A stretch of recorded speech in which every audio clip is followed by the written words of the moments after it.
சமாதானம் மற்றும் நல்லிணக்கத்தை ஏற்படுத்தியமை, பயங்கரவாதத்தை முடிவுக்கு கொண்டு வந்து அனைத்து இன மக்களும் வாழ்வதற்கேற்ற சூழலை உருவாக்கியமை மற்றும் இரு நாடுகளுக்கும் இடையிலான நட்புறவை கட்டியெழுப்பியமை ஆகிய நடவடிக்கைகளை பாராட்டும் வகையில் ஜனாதிபதிக்கு இந்த கலாநிதி பட்டம் வழங்கப்பட்டுள்ளதாக ஜனாதிபதியின் ஊடகப் பிரிவு தெரிவித்துள்ளது. பயங்கரவாதம் முடிவுக்கு கொண்டு வரப்பட்டதை அடுத்து துரித பொருளாதார அபிவிருத்திக்கு ஒத்துழைப்பு வழங்கும் வகையில் நாட்டின் உட்கட்டமைப்பு வசதிகளை மேம்படுத்துவதில் சீனா குறிப்பிடத்தக்க பங்களிப்பை வழங்குவதாகவும் ஜனாதிபதி கூறியுள்ளார்.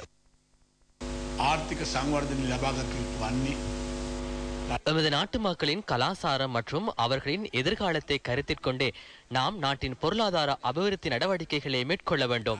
அந்த நம்பிக்கையிலேயே நான் உள்ளேன். அதற்காக உங்கள் நாட்டிலிருந்து எமக்கு அதிக விடயங்களை கற்றுக்கொள்ள முடிகின்றது.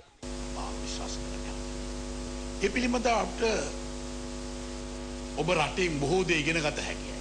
இதேவேளை பீஜிங்கில் உள்ள சர்வதேச கற்கைகளுக்கான பல்கலைக்கழகத்தின் இலங்கையின் ஆய்வு நிலையத்தையும் ஜனாதிபதி மஹிந்த ராஜபக்ச இன்று திறந்து வைத்துள்ளார். இதன்போது இலங்கை கல்வி நிலையத்தின் கௌரவ தலைவர் பதவி ஜனாதிபதிக்கு வழங்கப்பட்டுள்ளது. கற்கைகளுக்கான பல்கலைக்கழகத்தில் சிங்கள மொழியை கற்கும் சீன மாணவர்களுடன் சிநேகபூர்வ கலந்துரையாடலில் ஈடுபட்ட ஜனாதிபதி சீனாவுக்கும் இலங்கைக்கும் இடையிலான நட்புறவை பிரதிபலிக்கும் வகையில் மரக்கன்று ஒன்றையும் பல்கலைக்கழக வளாகத்தில் நாட்டினார்.